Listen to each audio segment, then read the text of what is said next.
सम्पूर्णमा नमस्कार। म अहिले राष्ट्रिय विभूति पार्क यो खोटाङ र भोजपुरको बिचमा रहेको कपासी भन्ज्याङमा आइपुगेको छु। त्यहाँभित्र रहेको राष्ट्रिय विभूति पार्कभित्र जे छ त्यो कुराहरू मैले देखाइरहेको छु। यहाँहरूले हेरिदिनुहोला र यसमा मैले फर्केर धन्यवाद लेखिएको मैले देखाएँ।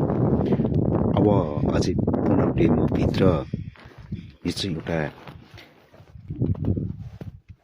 पार्क भएको हिसाबले यो चाहिँ एउटा कस्तो ठाउँ हो भने यहाँ रहेर हेर्दाखेरि सम्पूर्ण चाहिँ एउटा आन्तरिक पर्यटकीय क्षेत्र भएको हिसाबले यहाँहरूलाई यहाँ स्वागत गर्न पनि चाहन्छु। त्यसमा हाम्रो राष्ट्रिय गहनाहरू हुनुहुन्छ। यहाँहरूको क्रमशः यो महागुरु लक्ष्मीप्रसाद देवकोटा अनि पासाङ लामु शेर्पा र यहाँ देखाइरहेको छु यो अरनिको पनि हुनुहुन्छ उहाँ र अर्कोजना चाहिँ मोतीराम भट्ट पनि हुनुहुन्छ। मोतीराम भट्ट लगायत धेरै राष्ट्रिय हाम्रा गहनाहरू हुनुहुन्छ।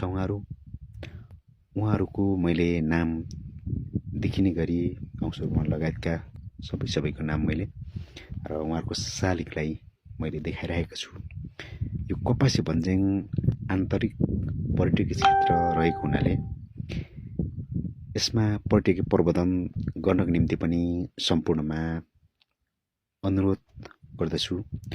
यो एकदम सुन्दर र शान्त ठाउँ रहेको यो कपासी भन्ज्याङ छ। यो कपासी भन्ज्याङलाई हामीले निहाल्दा एउटा स्वर्गको महसुस हुन्छ। यहाँ जो कोही व्यक्तिहरू आइपुग्नलाई त्यति सहज त छैन, तर यहाँले कपासी भन्ज्याङलाई सम्झिनु भयो भने अवश्य पनि यो सम्भावना छ। जुन ठाउँबाट हेरिरहनु भएको छ तपाईहरुले यदि आइपुग्नु भएन भने पनि यहाँहरू त्यो ठाउँदेखि हेर्न सक्नुहुने तरिकाले मैले एउटा भिडियो तयार गरेको हुँ। र यो चाहिँ अब खोटाङ भोजपुर लगायतका चाहिँ आन्तरिक पर्यटकहरूले यहाँ आएर पर्यटन प्रवर्धन गर्न सक्नुहुनेछ। यो ठाउँलाई माया गरेर एउटा साँच्चीकै पर्यटक भित्राउने हिसाबले